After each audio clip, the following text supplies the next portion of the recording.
Saat aku melangkah masuk ke ruang keluarga, kulihat mereka semua sudah duduk di sofa.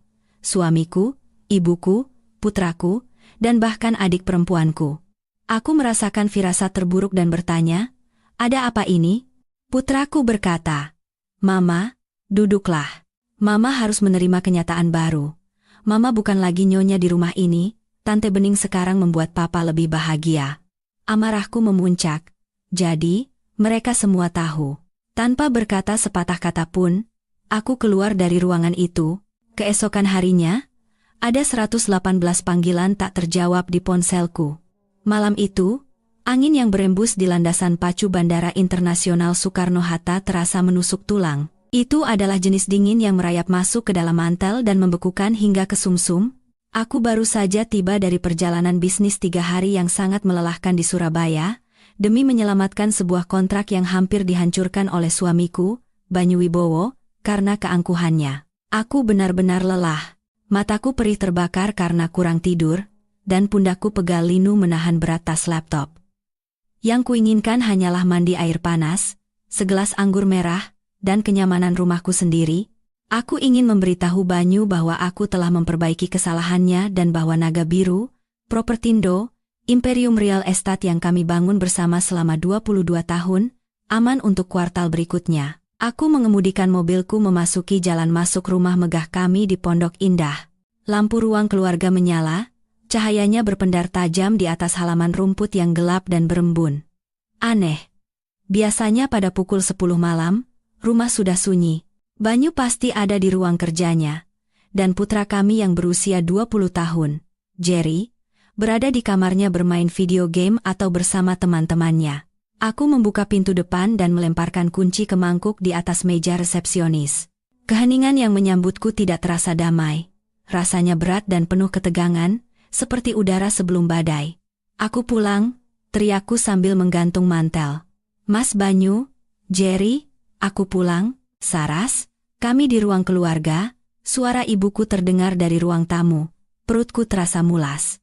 "Ibuku, Ibu Ratna, tinggal 40 menit berkendara dari sini. Untuk apa beliau di sini pada Selasa malam?" Tiba-tiba, rasa takut menyergapku.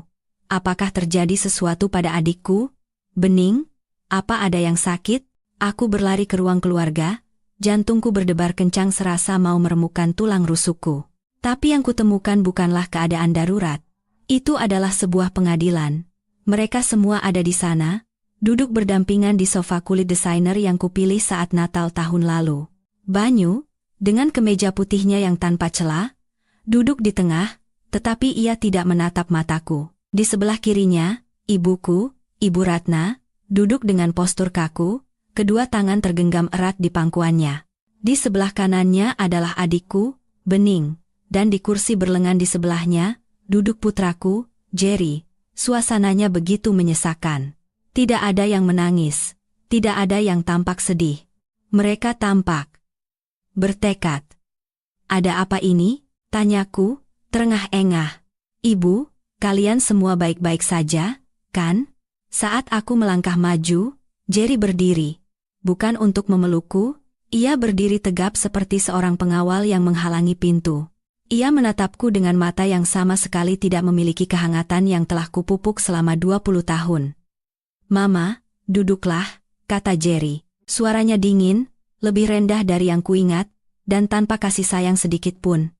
"Mama harus mendengarkan tanpa membuat keributan." "Keributan? Jerry, kenapa kamu menakut-nakuti Mama? Ada apa ini sebenarnya?" "Mama harus menerima kenyataan baru," ia melanjutkan, seolah-olah mengucapkan dialog yang sudah dihafal. "Mama bukan lagi nyonya di rumah ini." Aku menatap Banyu. "Mas Banyu, kenapa kamu diam saja?" Banyu akhirnya mengangkat kepalanya. Wajah tampannya, yang telah menjadi wajah perusahaan kami selama bertahun-tahun, kini berkerut dalam campuran rasa kasihan dan jengkel. "Sudah berakhir, Saras. Kepura-puraan ini sudah berakhir." "Kepura-puraan apa?" Aku merasa seperti tenggelam di daratan kering. "Tante Bening," kata Jerry, menunjuk adikku. "Sekarang membuat Papa lebih bahagia. Tidak seperti Mama, Tante mengerti Papa." Dunia seakan berhenti berputar. Aku menatap Bening, adik perempuanku. Anak yang biaya sewa apartemennya kubayar selama 6 tahun, yang kupekerjakan saat tidak ada orang lain yang mau menerimanya. Ia duduk dengan kaki disilangkan, blus sutra yang dikenakannya tampak sangat mirip dengan yang hilang dari lemariku, lalu aku melihatnya. Tangan Banyu tergeletak santai di lutut Bening, sebuah isyarat kepemilikan yang kasual. Kami tidak ingin kamu mendengarnya dari orang lain. Sela ibuku, Ibu Ratna, tidak ada nada penyesalan dalam suaranya. Hanya nada menggurui, kami ingin menyelesaikan ini sebagai keluarga. Saras, cobalah realistis. Kamu sudah menikah dengan pekerjaanmu selama bertahun-tahun. Banyu itu seorang pria. Pria punya kebutuhan. Dia butuh seorang istri yang ada untuknya, bukan pasangan yang tidur dengan laptopnya. Ibu, bisikku. Pengkhianatan itu menusuk lebih dalam dari pisau manapun. Ibu tahu tentang ini. Ibu menyetujuinya. Aku mendukung kebahagiaan, kata Ibu Ratna, mengangkat dagunya dengan menantang. Bening dan Banyu memiliki koneksi. Mereka saling mencintai. Saras, ini tidak direncanakan, itu terjadi begitu saja. Kamu tidak bisa menghukum orang karena jatuh cinta. Aku memandang Bening. Ia memberiku senyum kecil yang penuh kemenangan. Ia menyelipkan sehelai rambut ke belakang telinganya, menundukkan kepalanya. Di jarinya, sebuah cincin berlian berkilauan di bawah lampu. Itu bukan cincin baru. Itu cincinku. Cincin berlian Art Deco antik yang diberikan Banyu untuk ulang tahun pernikahan kami yang ke-20. Cincin yang hilang begitu saja dari kotak perhiasanku 6 bulan lalu. Aku menangis berhari-hari, menggeledah seluruh rumah. Banyu bilang aku pasti ceroboh dan menghilangkannya di gym. Itu cincinku, suaraku bergetar karena amarah murni, panas terasa di tenggorokanku. Itu lebih cocok untuknya, kata Banyu sambil mengangkat bahu. Sia-sia saja untukmu. Kamu toh tidak pernah memakai perhiasan. Kami ingin Mama pergi dari rumah ini. Jerry memecah keheningan lagi. Papa akan tetap di sini. Aku juga akan di sini. Lebih baik Mama yang pergi. Mama menciptakan terlalu banyak ketegangan. Putraku, bayiku, yang kurawat setiap kali ia demam, yang biaya kuliahnya kubayar dengan bekerja 80 jam seminggu. Ia mengusirku dari rumah yang kubangun. Ini pilihanmu? Tanyaku pada Jerry, akhirnya merasakan air mata menggenang di mataku. Kamu memilih perempuan yang tidur dengan ayahmu di belakangku? Dia tantemu, Jerry. Dia bukan sekadar tanteku lagi, balas Jerry. Dia satu-satunya orang yang benar-benar mendengarkanku. Mama hanya memberiku uang dan menyuruhku belajar. Papa dan Tante Bening memperlakukanku seperti orang dewasa. Aku memandang keempatnya. Suamiku, adikku, ibuku, putraku, 4 pilar hidupku, dan semuanya telah membusuk. Mereka tidak hanya menghancurkan hatiku. Mereka membongkar keberadaanku dengan kekejaman yang menyesakan.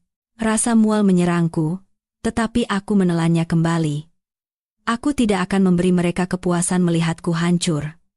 Aku tidak akan berteriak atau memohon. Aku menegakkan punggungku. Aku menatap Banyu, menatap matanya sampai ia bergidik dan membuang muka. Kalian pikir kalian sudah menang? Suaraku tenang, tetapi mematikan. Kalian pikir bisa menulis ulang sejarah hanya karena kalian bosan dan egois. Jangan membuat keributan, Mbak. Suara Bening terdengar manis memuakan. Mari kita tangani perceraian ini dengan dewasa. Perceraian? Aku tertawa singkat dan kering. Oh, kau sama sekali tidak tahu apa yang akan terjadi. Jangan mengancam kami, bentak Banyu, arogansinya kembali. Aku sudah bicara dengan pengacara. Kau sudah selesai, perjanjian pranikah, anggaran dasar perusahaan. Aku sudah mengurus semuanya.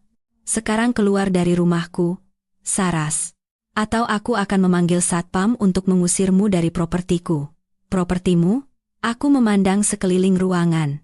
Setiap ubin di rumah ini, aku yang memilihnya. Setiap batu bata, aku yang membayarnya. Dan sekarang, Mama adalah penyusup, kata Jerry. Itu adalah pukulan terakhir. Pemutusan total. Aku menatap putraku untuk terakhir kalinya, menanamkan wajah asingnya yang baru ke dalam ingatanku.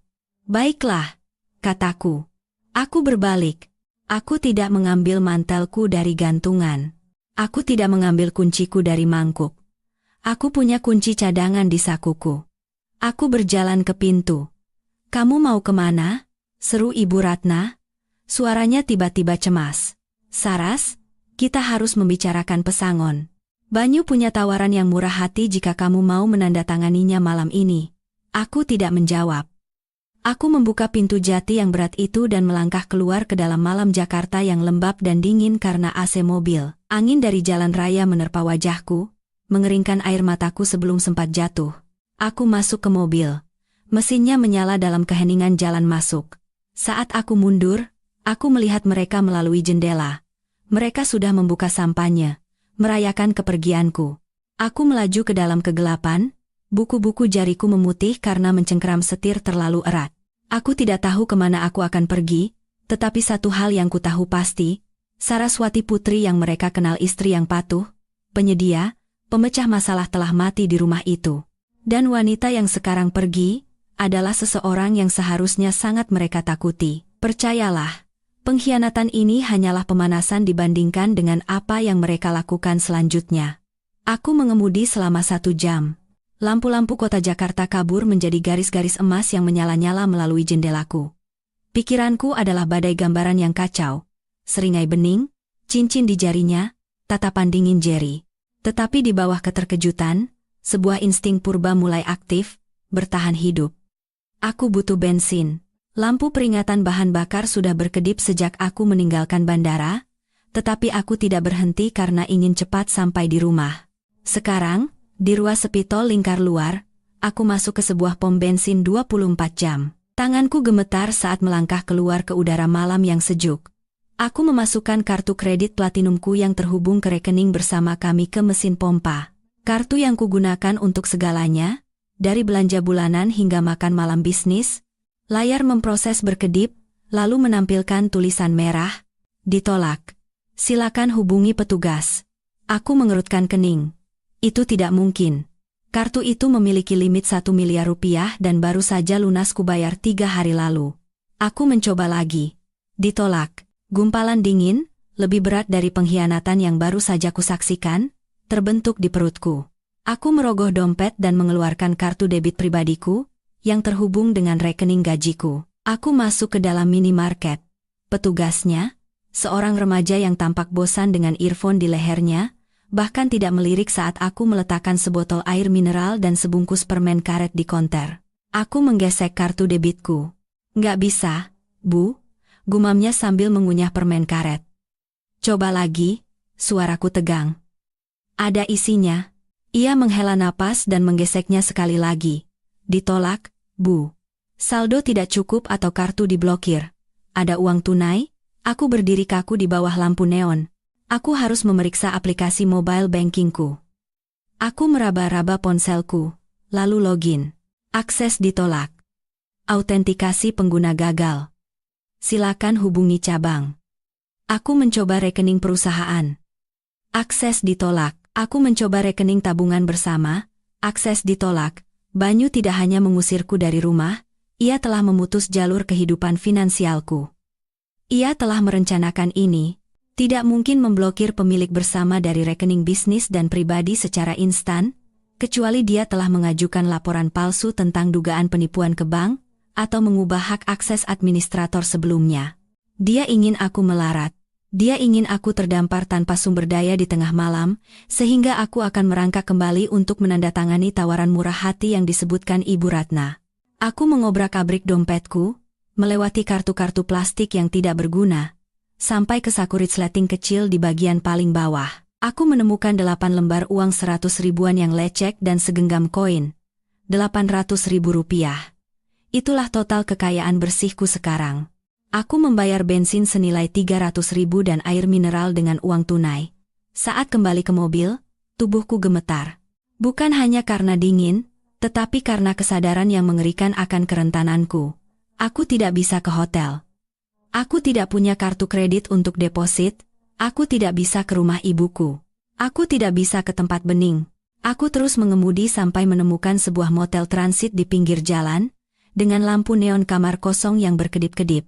Jenis tempat di mana sopir truk tidur selama beberapa jam, tempat di mana spraynya berbau rokok dan penyesalan. Bayar di muka, kata petugas malam di balik kaca anti peluru, 700.000 semalam. Aku menyerahkan 7 dari 8 lembar uang 100 ribuan yang kumiliki. Ia mendorong kunci melalui nampan. Kamar, 12. Ruangan itu sangat dingin. Pemanasnya berderak, mengeluarkan udara berbau debu terbakar.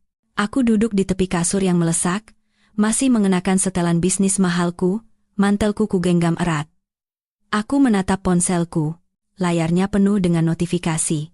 Bukan permintaan maaf, bukan permohonan untuk kembali, 118 panggilan tak terjawab. Sebagian besar dari nomor yang kukenal, pengacara pribadi Banyu, seorang hiu bernama Pak Tirtayasa. Lalu email mulai berdatangan. Subjek, perjanjian pembubaran perkawinan. Subjek, permintaan perjanjian kerahasiaan mendesak. Subjek, surat pemberhentian, Naga Biru Propertindo. Aku membuka surat pemberhentian terlebih dahulu. Itu adalah PDF yang dilampirkan dalam email dari kepala HRD seseorang yang kupekerjakan dan kubimbing. Kepada Ibu Saraswati Putri, dengan ini kami memberitahukan bahwa, berlaku segera, posisi Anda sebagai Chief Operating Officer telah dihentikan dengan alasan yang kuat, tuduhan spionase perusahaan dan kelalaian berat. Aku tertawa, suara serak dan kasar di kamar kosong itu. Spionase, kelalaian berat, akulah yang memeriksa pembukuan sampai jam 3 pagi, akulah yang mengetahui setiap peraturan bangunan di kota ini. Banyu bahkan tidak tahu cara mengubah file PDF tanpa bantuanku. Lalu sebuah pesan teks masuk. Dari Jerry. Ibu jariku melayang di atas layar. Sebagian kecil diriku yang bodoh berharap ia telah meninggalkan rumah, berharap ia menyesal, Mama, jangan mempersulit keadaan. Papa bilang dia akan memotong uang kuliah dan dana perwalianku jika Mama melawan perceraian ini. Dia juga menjanjikanku posisi wakil direktur tahun depan jika aku memihaknya. Mama selalu bilang aku harus ambisius. Aku hanya melakukan apa yang Mama ajarkan. Mohon dimengerti, aku menjatuhkan ponsel ke tempat tidur seolah-olah terbakar. Itu adalah pukulan telak terakhir. Banyu tidak hanya mengambil uang dan pekerjaanku. Ia telah membeli jiwa putraku. Menggunakan kekayaan yang kubangun untuk menyuap anakku sendiri agar berbalik melawanku. Aku meringkuk di atas spray kumal. Lutut ditarik ke dada. Akhirnya, air mata datang, panas dan deras. Aku menangis untuk bayi yang dulu kubacakan dongeng sebelum tidur. Aku menangis untuk adik perempuan yang kulindungi di taman bermain. Aku menangis untuk pria yang kupercayai saat ia hanya memiliki senyum dan setelan murah. Tapi seiring malam semakin larut dan air mata mengering menjadi kerak garam di pipiku, sesuatu yang lain mulai terbentuk di dadaku. Sesuatu yang dingin dan berat seperti batu. Mereka pikir mereka telah menghapusku. Mereka pikir dengan mengambil kartu kredit dan kata sandiku, mereka telah mengambil kekuatanku. Mereka lupa satu hal, mereka lupa siapa yang membangun istana tempat mereka duduk. Siapa yang merancang sistem keamanannya, siapa yang menyusun kontraknya, dan siapa yang tahu di mana semua kerangka dikuburkan. Banyu mengira, Naga Biru Propertindo berjalan karena pesonanya. Ia akan segera mengetahui bahwa perusahaan itu berjalan karena otakku. Dan meskipun ia mungkin telah mencuri kunci pintu depanku, ia lupa bahwa sang arsitek selalu meninggalkan pintu belakang. Aku menatap noda air di langit-langit, menunggu matahari terbit. Aku bukan lagi Saraswati sang istri. Aku bukan lagi Saraswati sang ibu. Aku adalah Saraswati sang arsitek, dan aku akan meruntuhkan seluruh bangunan itu. Aku tidak bisa tidur di kamar motel itu. Suara lalu lintas di jalan tol adalah deru yang konstan. Tapi yang membuatku terjaga adalah kebisingan di kepalaku. Kenangan-kenangan tajam dan bergerigi diputar ulang. Untuk memahami mengapa aku terbaring di atas kasur kotor dengan sisa uang 100 ribuan di saku, aku harus kembali. Aku harus memeriksa fondasi hidupku dan menyadari bahwa fondasi itu sudah retak sejak awal. Aku tumbuh sebagai anak sulung dari 2 bersaudara di sebuah kota kecil di Jawa Tengah. Ayah meninggal ketika aku berusia 7 tahun, dan ibuku, Ibu Ratna, membesarkan kami sendirian. Kematian ayah menghancurkan sesuatu dalam diri ibu, atau mungkin itu hanya mengungkapkan siapa dirinya sebenarnya. Ia adalah seorang wanita yang perlu dipuja, menjadi pusat perhatian, dan ia memproyeksikan kebutuhan itu pada putri-putrinya atau lebih tepatnya, pada salah satu putrinya. Bening, sejak bayi, terlahir cantik. Ia memiliki rambut ikal pirang dan mata biru besar yang membuat orang asing berhenti di jalan. Aku biasa saja. Rambut koklat, mata serius, perawakan kokoh. Aku adalah anak yang bertanggung jawab. Bening adalah sang putri. Aku ingat hari ulang tahunku yang ke-18. Aku menerima surat penerimaan dari Fakultas Ekonomi Universitas Indonesia, beserta tawaran beasiswa parsial. Itu adalah tiket keluarku. Aku telah bekerja di 3 pekerjaan selama SMA les privat, pelayan, petugas perpustakaan untuk menabung sisa uang kuliah. Aku berlari ke dapur, melambaikan surat itu. Ibu, aku diterima. Ibu Ratna sedang duduk di meja makan, mengecat kuku Bening. Bening saat itu berusia 12 tahun, sudah manja dan pemarah. Bagus, Saras, kata ibuku tanpa menoleh. Tapi kecilkan suaramu. Bening sedang sakit kepala. Tapi Bu, ini FYI. Ibu Ratna menghela napas dan akhirnya menatapku. Tidak ada kebanggaan di matanya. Hanya ada perhitungan. Saras, nak, kita perlu bicara tentang uang yang kamu tabung itu. Uang kuliah saya? Ya. Bening terpilih. Ada kompetisi model di Jakarta bulan depan, dan ini bisa menjadi kesempatan besar baginya. Tapi biaya pendaftaran, transportasi, dan foto portofolio itu mahal. Jantungku mencelos. Ibu, itu uang kuliah saya. Uang hasil kerja keras saya. Egois sekali kamu, Mbak, sela Bening, meniup kukunya yang basah. Mbak pasti tidak mau aku jadi terkenal. Nanti kalau aku kaya, aku belikan Mbak mobil. Saras, suara ibuku berubah menjadi nada yang merupakan campuran rasa bersalah dan perintah. Kamu kan anak yang kuat, cerdas. Kamu selalu bisa menemukan cara, kamu bisa bekerja setahun lagi, atau mengambil kelas malam. Tapi Bening, dia rapuh. Ini adalah mimpinya. Kamu tidak mau menghancurkan mimpi adikmu, kan? Keluarga itu harus saling berkorban. Aku memberikan uang itu kepada mereka. Tentu saja, aku telah dikondisikan selama 18 tahun untuk percaya bahwa nilaiku hanya terletak pada apa yang bisa kuberikan kepada mereka. Aku adalah pekerja keras, kuda beban, pemecah masalah. Bening adalah anak emas, sang bintang, yang ditakdirkan untuk bersinar. Bening pergi ke Jakarta. Ia tidak terpilih. Ia menghabiskan uang itu untuk membeli baju dan pergi ke taman hiburan. Aku mendapatkan kembali uang itu dengan bekerja shift ganda di sebuah restoran tahun berikutnya. Aku memulai kuliah setahun lebih lambat, kelelahan tetapi bertekad.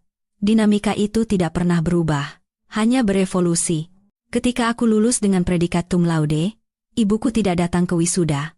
Bening mengalami kecemasan parah karena putus 2 minggu dengan pacarnya. Aku berjalan sendirian di atas panggung.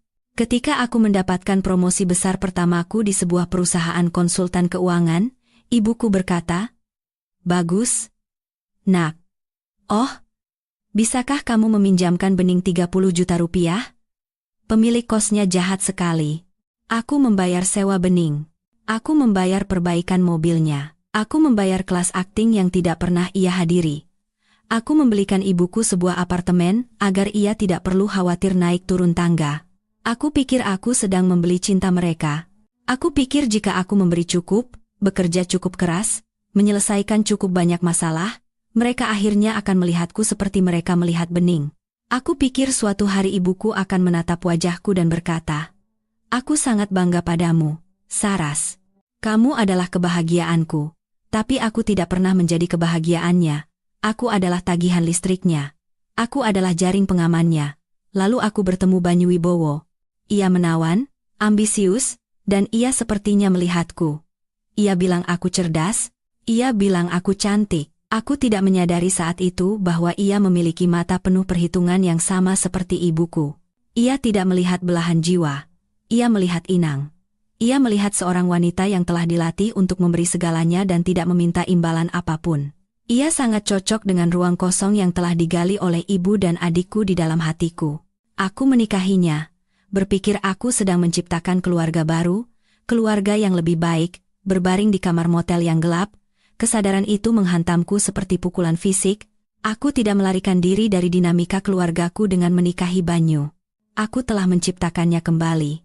Banyu adalah anak emas yang menuntut pemujaan dan sumber daya. Aku masih pekerja keras yang bekerja keras dalam bayang-bayang untuk menjaga agar lampu tetap menyala.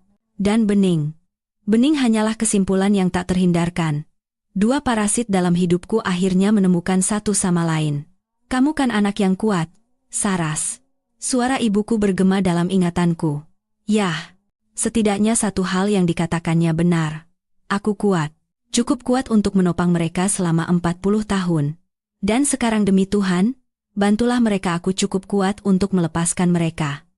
Aku bangkit dari tempat tidur, pegas logamnya berderit.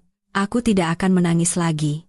Kesedihan telah hilang, digantikan oleh ketenangan yang dingin dan jernih. Mereka menginginkan bening yang rapuh. Mereka menginginkan Banyu sang pemimpi. Baik? Mereka bisa memiliki satu sama lain, tapi mereka tidak bisa memiliki uangku. Mereka tidak bisa memiliki perusahaanku. Aku mengambil tas laptopku.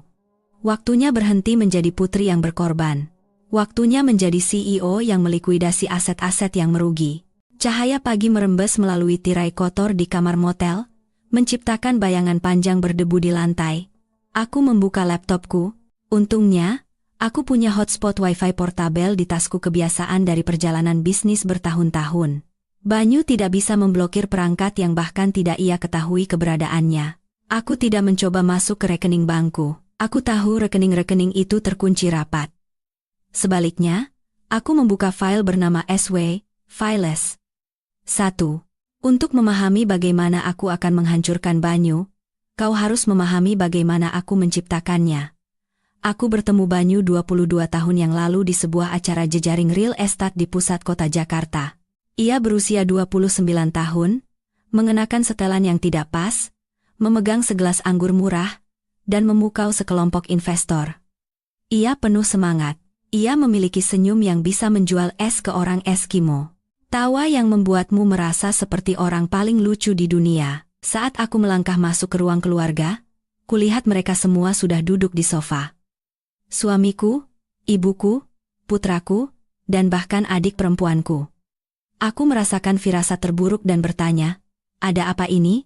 Putraku berkata, "Mama, duduklah. Mama harus menerima kenyataan baru. Mama bukan lagi nyonya di rumah ini. Tante Bening sekarang membuat Papa lebih bahagia." Amarahku memuncak.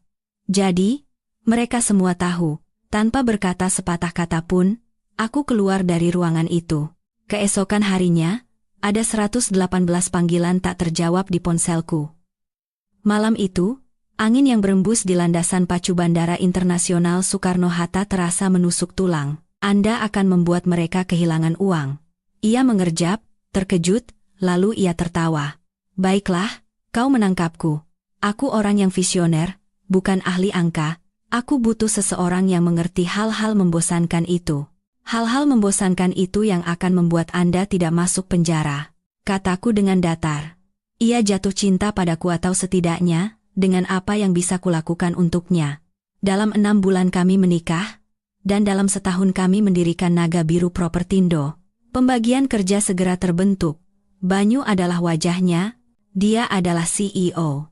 Dia yang mengadakan pertemuan dengan klien, bermain golf dengan pengembang, dan diwawancarai oleh Kompas atau Bisnis Indonesia. Dia menyukai sorotan, dia menyukai jabatannya. Aku adalah arsiteknya. Aku adalah COO, tetapi sebenarnya aku adalah segalanya. Aku yang mencari lokasi, menegosiasikan pinjaman, mengelola kontraktor, berjuang dengan pemerintah kota untuk izin zonasi, dan menangani pajak, penggajian, dan kepatuhan hukum. Proyek besar pertama kami hampir menjadi bencana. Banyu membeli sebuah gudang tua di Jakarta Selatan, yakin itu akan menjadi pusat renovasi loteng berikutnya. Dia membayar 5 miliar rupiah, harga yang terlalu mahal. Kontraktor yang ia sewa melarikan diri dengan uang muka. Kami hampir bangkrut sebelum menjual 1 unit pun. Aku ingat duduk di meja dapur kami, hamil Jerry, menatap angka merah di pembukuan. Banyu mondar-mandir, kemejanya basah oleh keringat, panik. Kita tamat, Saras. Reputasiku hancur, kita akan dituntut. Duduk, perintahku. Aku menjual perhiasan nenekku, satu-satunya warisan yang kusimpan aman dari ibu dan Bening. Aku mencairkan dana pensiunku. Aku menegosiasikan kembali persyaratan dengan bank, memberikan rencana bisnis yang begitu rinci dan sempurna sehingga kepala cabang mengatakan itu yang terbaik yang pernah ia lihat. Aku memecat teman Banyu yang seharusnya menjadi manajer proyek, dan mengambil alih sendiri pengawasan lokasi, mengenakan helm pengaman dengan perut buncit 6 bulan. Kami menyelesaikan proyek itu dan terjual habis dalam 3 minggu. Banyu dipuji sebagai visioner di majalah bisnis. Judul utamanya, Banyu Wibowo, Raja Baru Love. Ia membawa majalah itu pulang, berseri-seri. Lihat, sayang, kita berhasil. Ia tidak pernah menyebut namaku sekalipun dalam wawancara. Ketika aku dengan hati-hati menunjukkannya, ia mencium keningku. Sayang, kau tahu bagaimana media. Mereka suka narasi tunggal. Lagi pula, kau benci sorotan. Kau adalah senjata rahasiaku, kekuatan di balik tahta. Aku menerimanya. Aku mengatakan pada diriku sendiri itu demi keluarga. Aku mengatakan pada diriku sendiri tidak masalah wajah siapa yang ada di sampul, selama perusahaannya sukses. Aku bodoh selama 20 tahun. Aku membangun panggung, memasang lampu, dan menulis naskah. Banyu hanya berjalan keluar dan menerima tepuk tangan. Perusahaan berkembang, kami merambah ke properti komersial, kondominium mewah, pengembangan serbaguna. Kami bernilai triliunan rupiah, tetapi struktur perusahaan itu adalah mahakaryaku. Banyu malas dengan detail. Dia benci membaca kontrak. Dia benci kata sandi. Kamu yang urus, Saras, adalah mantranya. Jadi aku yang membangun infrastruktur digital, menciptakan jaringan perseroan terbatas yang rumit untuk membatasi kewajiban hukum, dan mengatur transfer bank otomatis. Dan karena Banyu paranoid tentang karyawan yang mencuri darinya, ia bersikeras pada server internal yang terlokalisasi dan sangat terenkripsi untuk data keuangan yang paling sensitif. Ia menginginkan apa yang ia sebut akses hantu login administrator utama yang dapat melewati semua protokol lain, kalau kami terkunci atau disandera oleh staf IT kami. Hanya kau dan aku yang akan tahu akses hantu, katanya saat itu. Tapi Banyu tidak pernah repot-repot menghafal string 64 karakter kompleks yang kubuat. Ia menuliskannya di catatan tempel, menyimpannya di laci mejanya selama seminggu, lalu membuangnya, dengan asumsi aku akan selalu ada di sana untuk mengetikkannya untuknya. Iya benar, sampai kemarin, aku selalu ada di sana. Sekarang, duduk di motel, aku menatap layar login server pribadi Naga Biru Propertindo, terowongan VPN-ku aman. Banyu mengira dengan menelepon bank dan menghapus namaku sebagai penanda tangan, aksesku diblokir. Ia mengira dengan memecatku melalui HRD, aksesku dicabut. Ia mengandalkan protokol standar. Ia mengandalkan pintu depan, ia lupa tentang akses hantu. Jari-jariku melayang di atas keyboard. Aku mengetikkan string itu. Campuran dari bait puisi favoritku, koordinat GPS gedung pertama yang kami beli, dan tanggal saat Jerry kehilangan gigi pertamanya. Banyu tidak tahu satupun dari itu. Mengotentikasi, akses diberikan, tingkat administrator. Layar itu meledak dengan data. Seluruh sistem saraf Naga Biru Propertindo terbuka di hadapanku.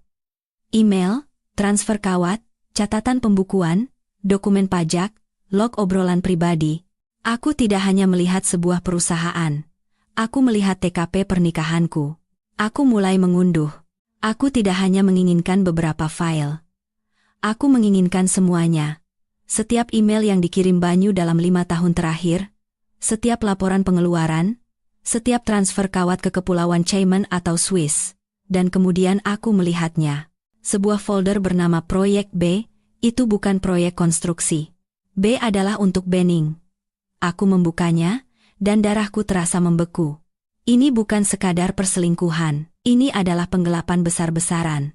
Tanggal, jumlah, tanda terima, 12 Januari, transfer 500 juta rupiah ke Benning Consulting, PT dinamai menurut nama gadisnya, 14 Februari, 150 juta rupiah di Tiffany, Co. 1 Maret, sewa bulanan suite di Hotel Mulia sebesar 60 juta rupiah. Ia telah memelihara Benning sebagai simpanannya dengan uang perusahaan selama 3 tahun. Tapi itu lebih dalam. Aku melihat transfer ke sebuah perusahaan cangkang yang tidak kukenal, Orion Holdings Group. Penanda tangan di Orion bukan Banyu. Itu Benning. Dan aset yang ditransfer ke Orion bukan hanya uang tunai. Itu adalah akta tanah. Banyu secara perlahan mentransfer kepemilikan properti kami yang paling berharga dan tidak terbebani ke sebuah perusahaan yang dimiliki oleh adikku. Ia mengosongkan naga biru Propertindo dari dalam, bersiap untuk pergi dengan aset-aset itu bersama Bening, meninggalkan aku dengan cangkang kosong. Perutku bergejolak, ini bukan hanya tentang menggantikanku sebagai istri. Ini adalah pencurian besar. Tapi saat aku menelusuri dokumen-dokumen itu, senyum dingin mulai merekah di bibirku. Banyu adalah seorang aktor, bukan arsitek. Ia tidak mengerti dokumen yang ia tanda tangani. Dalam kesombongannya dan keserakahan Bening, mereka telah membuat kesalahan amatir yang ceroboh. Mereka memalsukan tanda tanganku pada surat-surat transfer akta. Aku bisa melihat salinan digital tanda tanganku yang kikuk, diambil dari dokumen lain, ditempelkan ke file PDF. Dan pada perjanjian operasional untuk Orion Holdings Group, Bening mencantumkan alamat tempat tinggalnya. Itu adalah alamatku. Rumah yang kubayar. Aku menangkap mereka. Aku menangkap mereka basah-basah. Tapi aku belum bisa menyerang. Jika aku pergi ke polisi sekarang, Banyu akan mengklaim itu adalah kesalahan administrasi. Ia akan membayar denda dan menguburku dalam tuntutan hukum selama bertahun-tahun. Ia punya uang untuk pengacara mahal. Aku punya 800.000 rupiah. Tidak, aku perlu membiarkan mereka menggantung diri mereka sendiri. Aku harus membuat mereka merasa aman. Aku harus membuat mereka berpikir aku telah dikalahkan, bangkrut, dan bersembunyi di suatu lubang. Aku menutup laptopku. Aku punya cetak biru untuk kehancuran mereka. Sekarang, aku hanya perlu membangun perangkapnya.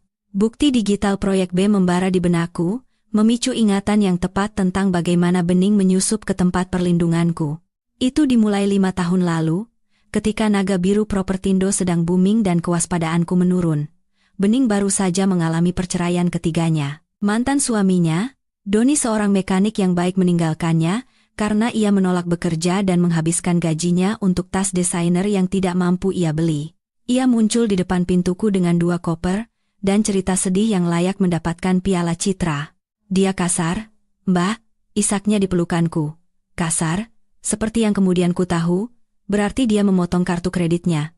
Aku tidak punya tempat lain untuk pergi. Ibu bilang Mbak akan membantuku. 10 menit kemudian, telepon berdering dari Ibu Ratna. "Saras, rumahmu besar dan kamu punya banyak kamar kosong. Biarkan adikmu tinggal selama beberapa minggu, dia hanya butuh waktu untuk pulih. Keluarga kan harus saling membantu." Aku setuju, aku selalu setuju. Seminggu menjadi 6 bulan, Bening menghabiskan hari-harinya di tepi kolam renangku, meminum anggurku, dan mengkritik tukang kebunku. Banyu, saat itu, tampak kesal dengan kehadirannya. Dia itu parasit, Saras, keluhnya. Dia menganggap rumah kita seperti hotel. Aku membelanya. Dia sedang patah hati, Mas Banyu. Beri dia waktu. Lalu permintaan itu datang. "Aku butuh pekerjaan," Bening mengumumkan pada suatu makan malam. "Aku bosan. Aku mau kerja di perusahaanmu, Mbak." Aku hampir tersedak. "Bening, kita ini perusahaan real estate komersial. Pekerjaannya penuh tekanan. Keahlian apa yang kamu miliki?" "Aku pandai bergaul dengan orang," desaknya. "Aku bisa jadi humas. Aku bisa merencanakan pesta, bicara dengan investor. Kalian berdua terlalu serius. Kalian butuh seseorang yang menyenangkan." "Tidak," kataku. Itu adalah salah satu dari sedikit penolakan tegas yang pernah kuberikan. Tapi kemudian Ibu Ratna turun tangan. Dia menyetir 40 menit hanya untuk minum kopi denganku. "Saras, ini kesempatan bagi Bening untuk belajar tanggung jawab. Jika kamu tidak memberinya pekerjaan, dia akan terus melayang-layang. Apa kamu mau dia tinggal di sofamu seumur hidup? Beri dia gaji dan biarkan dia mandiri." Mas Banyu juga berpikir ini ide yang bagus, tambahnya dengan lembut. Aku mengerjap. "Mas Banyu?" "Ya, kami sudah bicara," kata Ibu Ratna. Banyu pikir Bening bisa membantu melembutkan citra perusahaan. "Kau tahu, kamu kan agak intens, Nak." Aku mengkonfrontasi Banyu. "Kamu mau mempekerjakan Bening?" Banyu merapikan dasinya dan mengangkat bahu. "Ibumu ada benarnya. Kita butuh seseorang untuk menangani sisi sosial gala, acara amal. Kamu benci hal-hal semacam itu?" biarkan dia melakukannya, beri dia gaji asisten, dan usir dia dari rumah kita. Ini baik untuk kita semua. Jadi aku melakukannya. Aku menciptakan jabatan direktur acara khusus. Awalnya, sepertinya berhasil. Bening pindah ke apartemen yang kubantu sewanya, dan dia merencanakan pesta Natal perusahaan. Itu mewah dan melebihi anggaran, tetapi sukses. Lalu perubahan halus dimulai. Bening mulai datang ke kantor setiap hari, bukan dengan pakaian bisnis, tetapi dengan gaun ketat yang berada di ambang ketidakpantasan. Ia akan menghabiskan waktu berjam-jam di kantor Banyu, mendiskusikan logistik acara. Aku akan mendengar tawa mereka saat aku lewat. Mereka akan berhenti setiap kali aku masuk. Apa yang lucu? Tanyaku, merasakan firasat buruk. Hanya lelucon tentang klien, kata Bening dengan senyum manisnya. Mbak tidak akan mengerti, ini lelucon internal kami. Ia mulai ikut makan siang bisnis dengan kami, lalu ia mulai menggantikanku. Saras, kau tinggal saja dan selesaikan proyeksi kuartalan. Biar aku dan Bening yang membawa para pengembang ke restoran steak. Kau kan benci basa-basi, dan aku memang benci basa-basi. Aku menyukai pekerjaan itu, jadi aku membiarkan mereka pergi. Aku akan tetap di kantor, makan salad di mejaku, menghitung angka, memastikan margin keuntungan kami sehat.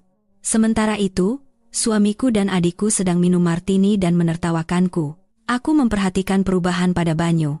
Ia mulai berpakaian lebih muda. Ia membeli Porsche yang tidak ia butuhkan. Ia mulai sering keluar malam untuk berjejaring. Ketika aku menyuarakan keprihatinanku, Ibu Ratna melakukan gaslighting tanpa henti. Kamu paranoid, Saras, tegurnya. Seharusnya kamu senang Banyu dan Bening akrab. Kebanyakan pria benci mertua mereka. Ini adalah berkah. Jangan merusaknya dengan kecemburuanmu. Itu tidak pantas untukmu. Cemburu. Dia membuatku merasa seperti wanita gila dan tidak stabil. Sekarang, melihat folder proyek B di laptopku, aku melihat kenyataannya. Makan malam jejaring adalah kencan. Perjalanan bisnis ke Bali adalah liburan, dan biaya konsultasi yang dibayarkan kepada Bening sebenarnya adalah uang saku karena menjadi gundiknya. Ular itu tidak hanya merayap ke dalam rumput. Aku telah membuka pintu, mengundangnya masuk, dan memberinya semangkuk susu hangat, dan yang terburuk, ibuku yang memegang pintu itu. Ibu Ratna telah menjadi perantara dalam kesepakatan ini. Dia mendorong Bening ke arah Banyu, tahu persis apa yang bisa dilakukannya. Dia ingin Bening memiliki kehidupan yang kubangun, karena dalam pikirannya yang bengkok, Bening pantas mendapatkan kerajaan, dan aku hanyalah arsitek yang ditakdirkan untuk membangunnya dan pergi. Aku memukul meja motel yang murah itu. Rasa sakit itu membuatku kembali ke kenyataan. Baiklah, bisikku pada ruangan kosong itu. Kalian mau main-main dan tidak bertanggung jawab? Mari kita lihat betapa menyenangkannya saat arsitek mencabut dinding penopang beban. Aku menghabiskan 6 jam berikutnya dalam keadaan trans akuntansi forensik. Akses hantu memberiku segalanya, tapi aku harus berhati-hati. Jika aku membuat perubahan atau mengubah file apapun, log system bisa memperingatkan direktur IT, seorang pria bernama Bambang, yang dulu setia padaku tetapi sekarang tidak diragukan lagi melapor kepada Banyu. Jadi, aku menjadi hantu. Aku menyalin, mengunduh, mengambil tangkapan layar, dan melacak aliran uang, ternyata lebih buruk dari yang kukira. Naga Biru Propertindo mengeluarkan banyak uang untuk mendanai gaya hidup mereka dan transfer ke perusahaan cangkang Bening. Banyu telah berhenti membayar pemasok. Kami terlambat 3 bulan dalam pembayaran kepada tim konstruksi untuk gedung pencakar langit baru kami di SCBD. Kami gagal membayar bunga atas 2 pinjaman besar. Banyu gali lubang tutup lubang untuk memberi Bening uang. Perusahaanku, hasil kerja seumur hidupku, adalah rumah kartu. Jika kreditur tahu, kami akan bangkrut dalam 30 hari. Tapi kemudian aku menemukan sesuatu yang membuatku duduk tegak. Itu adalah rangkaian email antara Banyu dan sebuah agen detektif swasta bernama Mata Elang Investigasi. Tanggalnya 2 tahun lalu. Subjek, pengawasan. Target, Saraswati Putri. Banyu, temukan sesuatu. Apa saja? Perselingkuhan, penyalahgunaan narkoba, ketidakstabilan mental. Aku butuh alasan untuk membatalkan perjanjian pranikah. Mata Elang, Pak Banyu, Kami telah mengikutinya selama 6 bulan. Dia pergi kerja, ke supermarket, ke rumah ibunya. Dia bekerja lembur. Tidak ada apa-apa. Wanita itu seperti Santa. Banyu, cari lebih keras, atau buat sesuatu. Aku tidak mampu memberinya separuh. Aku menahan napas. 2 tahun. Ia telah merencanakan untuk menyingkirkanku selama 2 tahun. Tetapi tidak dapat menemukan cara untuk melakukannya tanpa kehilangan uangnya. Dan kemudian, email yang lebih baru, dari seminggu yang lalu, Banyu, lupakan bukti. Kita akan menggunakan sudut pandang gangguan mental. Keluarganya akan bersaksi. Ibu dan adiknya setuju. Mereka akan mengklaim dia kelelahan, paranoid, tidak layak memimpin. Aku akan memaksakan Mosi tidak percaya di dewan direksi. Begitu dia keluar, aku bisa mengaktifkan klausul pembelian dengan valuasi terendah. Ibu Ratna, saya bisa bersaksi bahwa Saraswati akhir-akhir ini murung dan sangat emosional. Saya khawatir tentangnya, Mas Banyu. Kita harus melakukan yang terbaik untuk perusahaan. Aku menatap layar, air mata amarah mengaburkan pandanganku. Ibuku sendiri, berkonspirasi untuk menyatakan aku tidak stabil secara mental agar anak emasnya bisa mencuri suami dan uangku. Kau mau lihat murung? Gumamku. Akan kutunjukkan. Aku menggali lebih dalam. Aku butuh sebuah ranjau darat.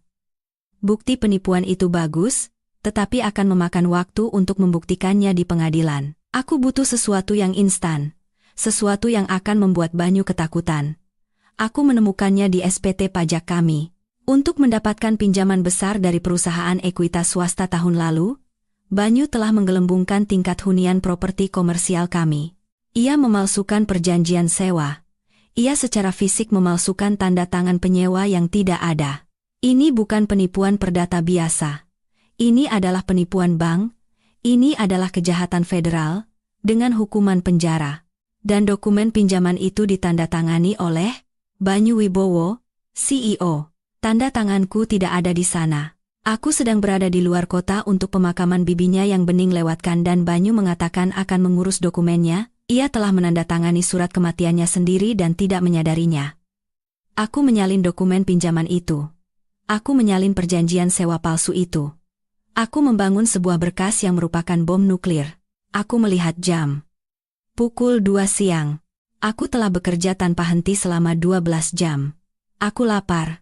Aku belum mandi. Hanya bertahan dengan adrenalin. Aku butuh ponsel sekali pakai. Aku tidak bisa menggunakan ponselku sendiri. Mereka mungkin melacaknya atau menarik catatannya. Aku berjalan ke seberang jalan ke sebuah konter pulsa dan membeli ponsel prabayar murah dengan uang tunai. Kembali ke kamarku, aku duduk di tempat tidur, menatap ponsel baru itu. Siapa yang bisa kuhubungi? Teman-temanku, sebagian besar adalah teman pasangan yang kami kenal bersama. Mereka kemungkinan akan memihak Banyu yang menawan atau tetap netral. Keluargaku? Jelas tidak. Karyawanku? Terlalu berisiko. Aku butuh seseorang yang kuat, yang membenci Banyu, dan yang memiliki sumber daya untuk berperang.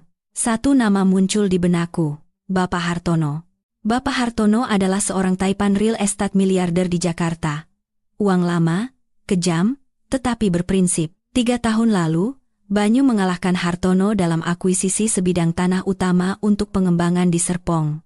Banyu menang dengan menyuap seorang anggota Dewan Kota untuk mengubah zonasi tanah, sesuatu yang sangat kutentang tetapi Banyu lakukan di belakangku. Hartono mencurigai adanya kecurangan. Ia secara terbuka menyebut Banyu sebagai OKB, orang kaya baru, dengan setelan murah. Banyu menertawakannya, tetapi Hartono tidak pernah lupa. Jika aku mendatangi Hartono dengan bukti penipuan Banyu, terutama penipuan yang membuatnya kehilangan kesepakatan itu adalah pertaruhan besar. Hartono mungkin hanya akan menertawakanku. Mungkin akan mengusirku. Tapi dia satu-satunya orang di Jakarta dengan kekuatan yang cukup untuk melindungiku dari tim hukum Banyu. Aku menelepon nomor untuk perusahaan Hartono, Hartono Jaya Group. Aku hafal nomor itu. Aku sudah cukup sering mencarinya saat kami menjadi pesaing. Kantor Ketua Hartono Jaya Group, jawab suara yang jelas. Saya ingin berbicara dengan Bapak Hartono. Segera, Bapak sedang rapat. Boleh saya tahu ini mengenai apa? Katakan padanya ini Saraswati Putri. kataku. Dan katakan padanya saya tahu bagaimana Banyu Wibowo mendapatkan perubahan zonasi Serpong. Dan saya punya emailnya. Ada jeda. Mohon tunggu sebentar. 30 detik kemudian, suara yang dalam dan serak terdengar di telepon. Ibu Putri. Ada perlu apa? Apa suami Anda menyuruh Anda pamer? Suami saya baru saja memecat saya, membekukan rekening bank saya, dan menempatkan gundiknya di rumah saya, kataku, suaraku stabil. Saya tidak menelepon untuk pamer, Pak Hartono. Saya menelepon untuk membakarnya hingga menjadi abu. Dan saya pikir Bapak mungkin ingin datang untuk memanggang marshmallow di atas apinya. Hening. Lalu tawa rendah. Saya mendengarkan. Sebelum aku menemui Bapak Hartono, ada satu luka lagi yang harus kudisinfeksi. Sebuah file yang telah kuhindari di database Naga Biru Propertindo, dana perwalian Jerry. Jerry adalah kelemahanku, tumit Achillesku. Aku telah menghabiskan hidupku melindunginya dari narsisme Banyu. Ketika Banyu lupa ulang tahun Jerry, akulah yang membeli hadiah dan menuliskan nama Banyu di atasnya. Ketika Banyu melewatkan pertandingan sepak bola Jerry, aku memberitahu Jerry bahwa ayahnya sedang bekerja keras untuk masa depan kita. Aku membesarkannya untuk percaya bahwa ayahnya adalah pahlawan, menutupi kenyataan bahwa ayahnya adalah seorang egois yang lalai. Sekarang aku sadar, itu adalah kesalahan terbesarku. Aku melindungi Jerry dari kebenaran, dan dengan begitu, aku membiarkan Banyu membeli kesetiaannya dengan kebohongan. Aku membuka dokumen dana perwalian. Banyu baru saja mengubah ketentuannya. Awalnya, dana tersebut akan dibayarkan pada usia 25 tahun, dengan syarat lulus kuliah. Ketentuan baru, tertanggal 2 minggu yang lalu, pencairan tunai segera sebesar 3 miliar rupiah. Transfer kepemilikan Porsche 911 tahun 2023. Terlampir adalah sebuah surat. Banyu, Jerry, ibumu akan marah jika kamu mengambil cuti semester depan. Jerry, tapi aku butuh istirahat, Pak. Banyu, ibumu tidak lagi berkuasa, Jerry. Dia memperlakukanmu seperti anak kecil, tapi aku memperlakukanmu seperti pria. Mau mobil, mau uang tunai, kamu hanya perlu memihakku saat waktunya tiba. Kamu harus memberitahu pengacara bahwa ibumu bertingkah aneh, tidak stabil. Jerry, ya, dia memang sangat stres akhir-akhir ini. Banyu, tepat sekali, dia sudah gila. Kita harus melindungi perusahaan. Jika kamu memihakku, aku akan menjadikanmu wakil direktur tim merger, akuisisi tahun depan. Tidak perlu gelar. Kamu bisa belajar di lapangan, seperti aku, Jerry. Wakil direktur? Sungguh? Oke, Pak. Aku ikut. Apa yang harus kulakukan? Aku membaca kata-kata itu, dan hatiku bukan hanya hancur, itu menjadi debu. Wakil direktur tim M.A. Jerry gagal dalam mata kuliah pengantar ekonomi. Ia menghabiskan akhir pekannya bermain video game dan tidur sampai siang. Ia tidak memenuhi syarat untuk menjalankan kios limun, apalagi sebuah divisi di perusahaan bernilai triliunan. Banyu sedang mempersiapkannya untuk gagal, menopang egonya untuk menggunakannya sebagai pion melawanku. Dan Jerry, putraku yang tercinta, telah menjual ibunya demi sebuah Porsche dan jabatan yang belum ia peroleh. Aku teringat pesan teks yang ia kirimkan padaku tadi malam. Papa bilang dia akan memotong uang kuliahku. Ia tidak khawatir tentang uang kuliah. Ia khawatir tentang uang mudah. Aku memeriksa laporan kartu kredit Jerry, yang biasanya ku bayar. Pembelian di toko minuman keras. Tagihan di klub malam. Jaminan untuk teman yang ditangkap. Putraku sedang terjun bebas, dan alih-alih mendisiplinkannya, Banyu mendanai kejatuhannya untuk membeli sekutu. Aku mengambil ponsel sekali pakaiku. Ragu-ragu, dia adalah putraku.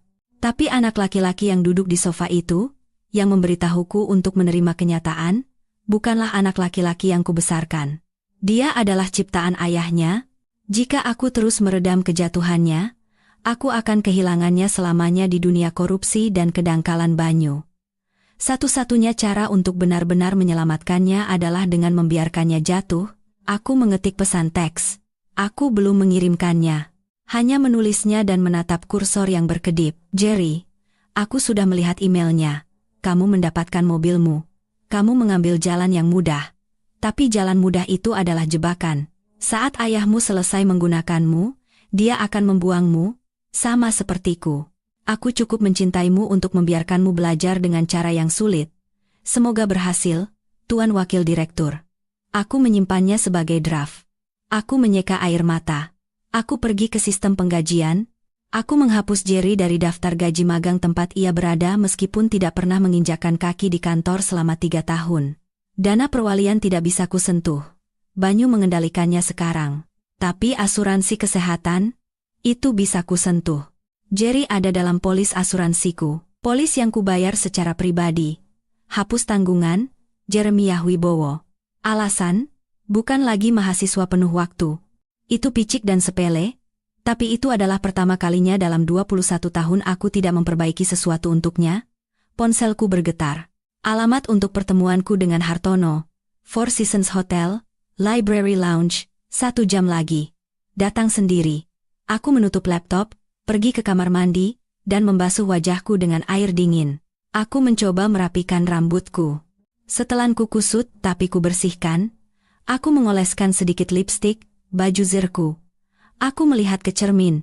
Wanita yang balas menatap tampak lelah, tetapi berbahaya. Dia tampak seperti induk singa yang kehilangan anaknya dan tidak punya apa-apa lagi untuk kehilangan. Kau mau lihat tidak stabil, Banyu Wibowo? Kataku pada bayanganku. Akan kutunjukkan gempa bumi.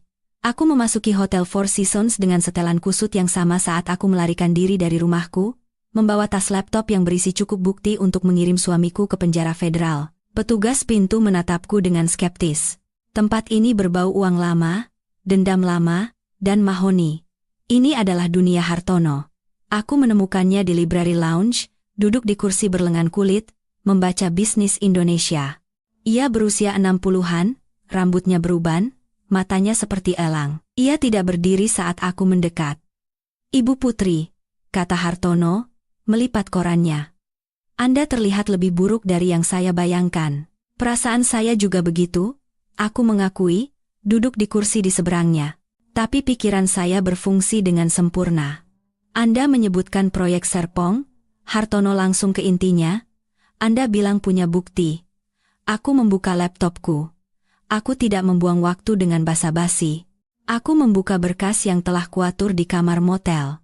Aku memutar layar ke arahnya. 3 tahun lalu, Banyu mengalahkan Bapak untuk mendapatkan tanah Serpong. Bapak curiga dia menyuap anggota Dewan Kota. Bapak benar. Hartono mencondongkan tubuh ke depan, matanya menyipit. Ini adalah catatan transfer kawat, kataku, menunjuk ke layar.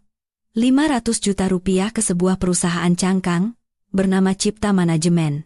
Dan ini adalah email antara Banyu dan anggota Dewan, mendiskusikan biaya percepatan untuk perubahan zonasi. Banyu ceroboh. Ia menggunakan email pribadinya untuk kontak awal. Hartono menelusuri dokumen-dokumen itu. Ekspresinya tidak berubah, tetapi udara di sekitarnya tampak semakin dingin. Mengapa baru sekarang kau menunjukkan ini padaku? Kau adalah COO-nya. Kau juga pasti mendapat untung dari kesepakatan ini. Saya tidak tahu, kataku, suaraku stabil. Banyu menjalankan pembukuan ganda. Saya baru menemukannya tadi malam. Setelah ia mengusir saya dari rumah, membekukan rekening saya, dan memindahkan adiknya ke tempat tidur saya. Hartono mengangkat kepalanya, kilatan keterkejutan melintas di wajahnya. Adiknya sendiri, dan ibu saya mendukung mereka, tambahku dengan senyum pahit. Ini reuni keluarga besar, hanya saja saya tidak diundang. Aku mengambil napas. Pak Hartono, saya tidak di sini untuk basa-basi. Saya di sini untuk membuat kesepakatan. Banyu mencoba menghancurkan saya.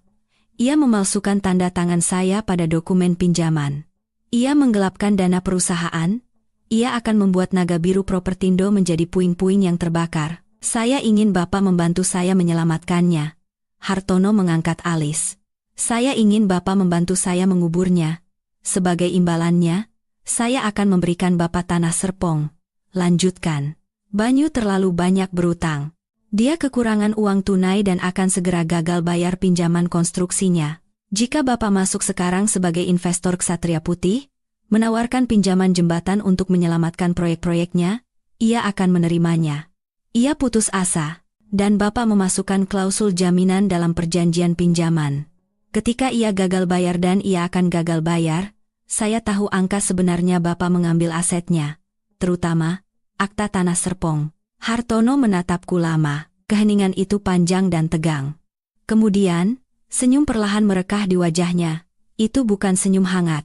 Itu adalah senyum predator yang mengenali predator lain. Anda wanita yang penuh dendam, bukan? Kata Hartono lembut. Saya efisien, koreksiku.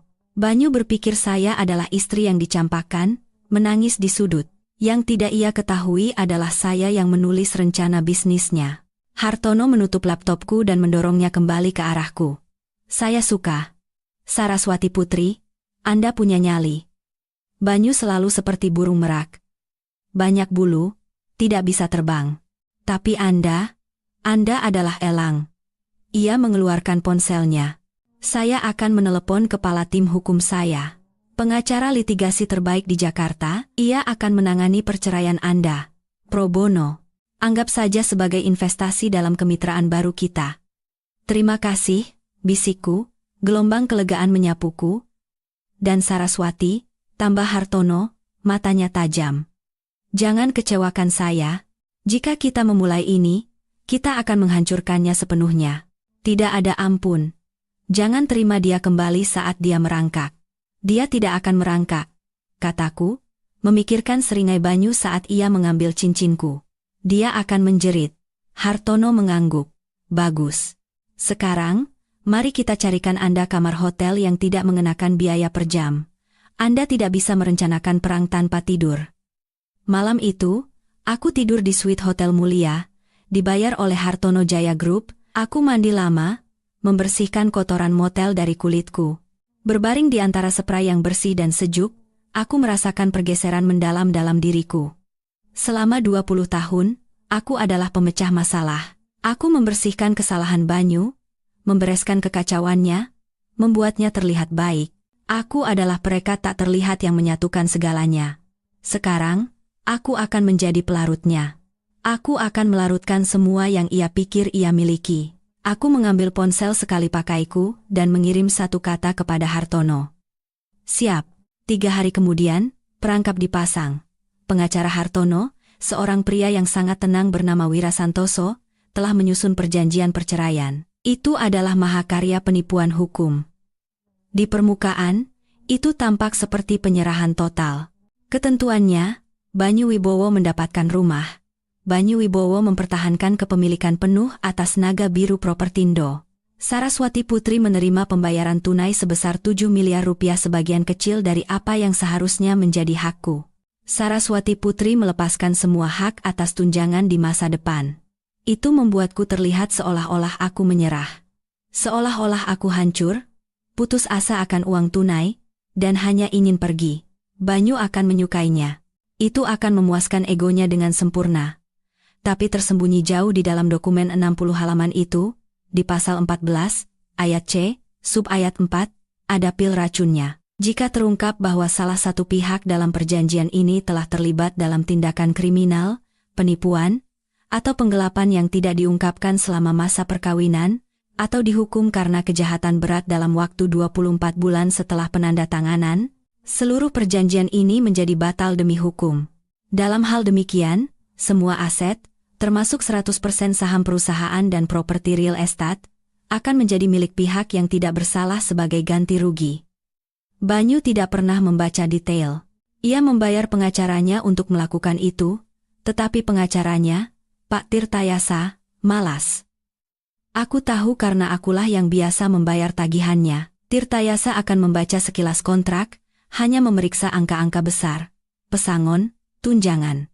Ia tidak akan mencari klausul atribusi spesifik yang tersembunyi di dalam bahasa hukum standar. Aku bertemu Banyu dan pengacaranya di kantor Tirtayasa. Aku tidak memakai riasan. Aku mengenakan sweater tua. Aku menundukkan kepalaku dan menatap lantai. Aku harus menjual citra wanita yang kalah. Banyu masuk dengan angkuh, seolah-olah dunia miliknya. Ia mengenakan setelan Italia baru, berbau parfum mahal hadiah dari Bening. Mungkin, akhirnya keluar dari lubangmu, ya, ejek Banyu saat ia duduk. Kuharap kau siap menandatangani, Saras. Bening dan aku harus memesan undangan pernikahan, beri saja saya ceknya, kataku, Suaraku dibuat bergetar. Saya hanya ingin pergi, Mas Banyu. Saya tidak punya kekuatan lagi untuk melawanmu. Banyu tersenyum pada Tirtayasa. Lihat, sudah kubilang dia akan menyerah. Dia tidak punya nyali untuk hal semacam ini. Tirtayasa mendorong dokumen melintasi meja. Perjanjian standar, Bu Putri. Anda pergi dengan 7 miliar rupiah dan awal yang baru. Tanda tangan di sini, dan di sini. Aku mengambil pena, tanganku gemetar sebagian akting, sebagian adrenalin murni. Bagaimana dengan Jerry? Tanyaku lembut. Jerry akan tinggal bersamaku, kata Banyu, bersandar di kursinya. Dia wakil direkturku sekarang. Kita akan membangun kerajaan bersama, tanpa omelanmu. Rasa sakit yang tajam menusuk dadaku, tapi aku menelannya. Baiklah. Tolong jaga dia baik-baik. Tanda tangani saja dokumen sialan itu, Saras. Aku menandatangani namaku di baris yang sepertinya menyerahkan hasil kerja kerasku selama 20 tahun, lalu Banyu menandatangani. Ia melakukannya dengan megah, goresan besar dan arogan. Selesai, kata Tirtayasa, menutup folder. Cek akan ditransfer ke rekening Anda besok. Banyu berdiri, mengancingkan jasnya. Seringai yang ia berikan padaku membuatku merinding. Kau seharusnya berterima kasih padaku, Saras. Kau selalu terlalu kaku untuk kehidupan seperti ini. Pergilah, kelola peternakan atau cari pustakawan yang baik. Selamat tinggal, Mas Banyu, bisikku. Saat ia berjalan ke lift, aku mendengar Banyu tertawa bersama Tirtayasa. Lebih mudah dari yang kukira. Dia bahkan tidak meminta rumah pantai. Pintu lift tertutup, memotong tawanya. Aku bersandar di dinding logam, menghela napas panjang dan pelan. Aku sudah menandatanganinya, pil racunnya aktif. Sekarang yang harus kulakukan hanyalah membuktikan penipuan itu, dan aku sudah punya buktinya. Aku hanya butuh panggung yang tepat untuk menyajikannya. Dan panggung apa yang lebih baik dari sebuah pernikahan? Banyu dan Bening mengumumkan tanggalnya, 3 minggu lagi. Pernikahan yang terburu-buru, katanya. Mereka ingin menjadi pasangan yang sah sebelum musim gala musim semi. 3 minggu. Itulah jadwalku. Aku melangkah keluar dari gedung dan masuk ke mobil yang dikemudikan oleh sopir Hartono. Sudah ditandatangani? Tanya Hartono dari kursi belakang. Sudah, kataku, akhirnya tersenyum sungguhan. Dia pikir dia membeli keheninganku seharga 7 miliar rupiah. Padahal dia baru saja menyerahkan seluruh hidupnya. Hartono menuangkan segelas air soda untukku. Untuk sang arsitek. Untuk penghancuran, jawabku.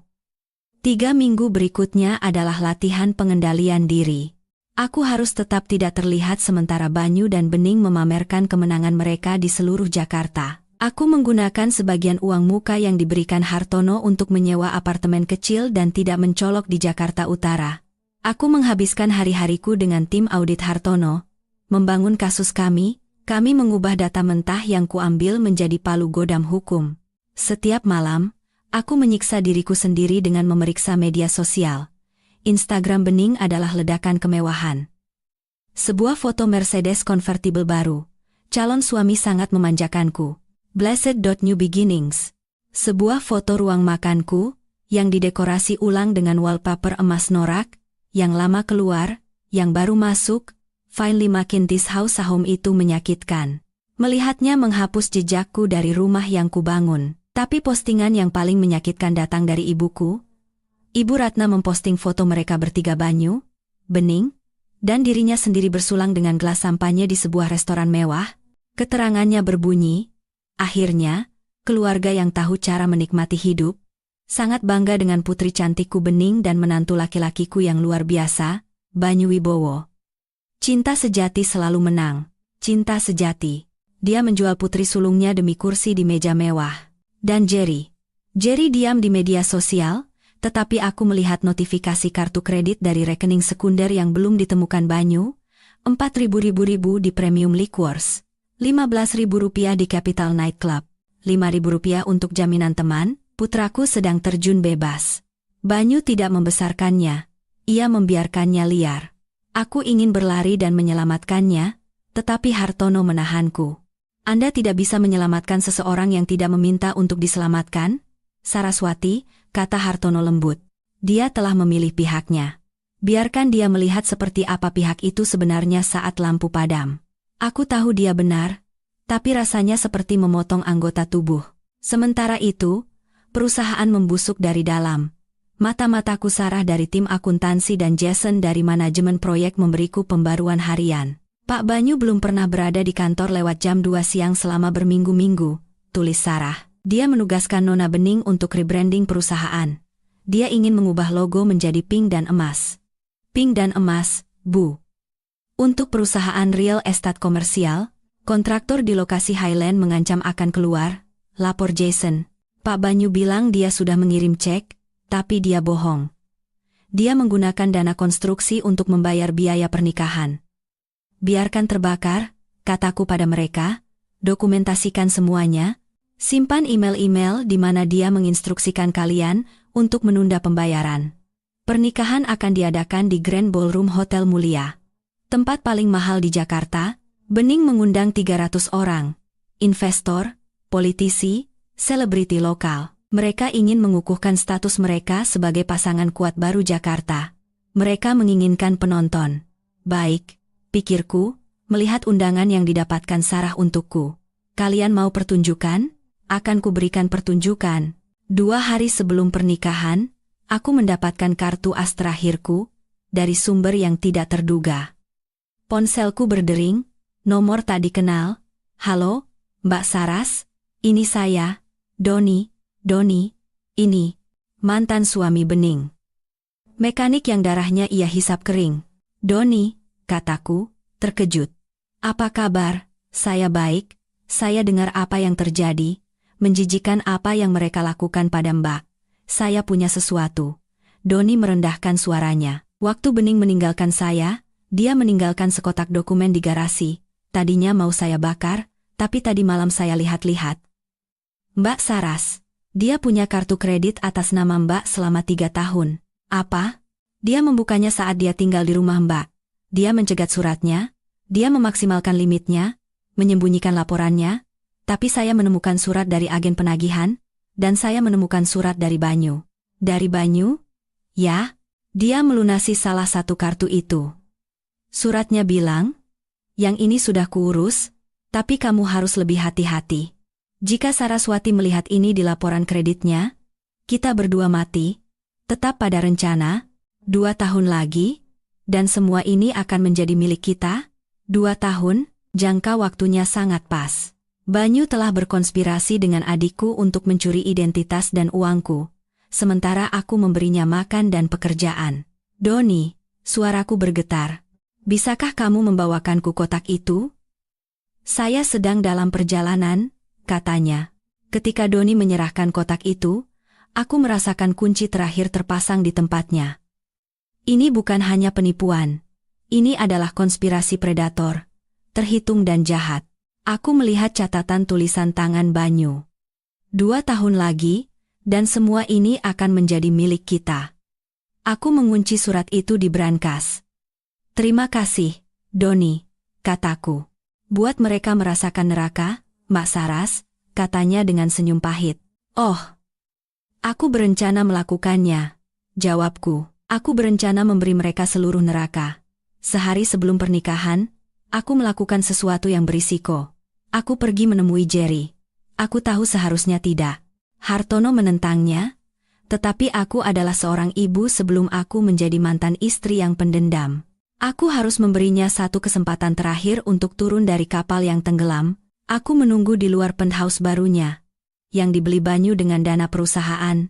Pukul 11 pagi. Jerry keluar, tampak mabuk. Ia mengenakan kacamata hitam desainer dan kaos yang harganya lebih mahal dari mobil pertamaku. Jerry, panggilku. Ia berbalik, terkejut, wajahnya mengeras saat melihatku. Mama? Ngapain di sini? Mama menguntitku sekarang, aku tidak menguntitmu. Aku mencoba menyelamatkanmu. Aku tidak butuh diselamatkan.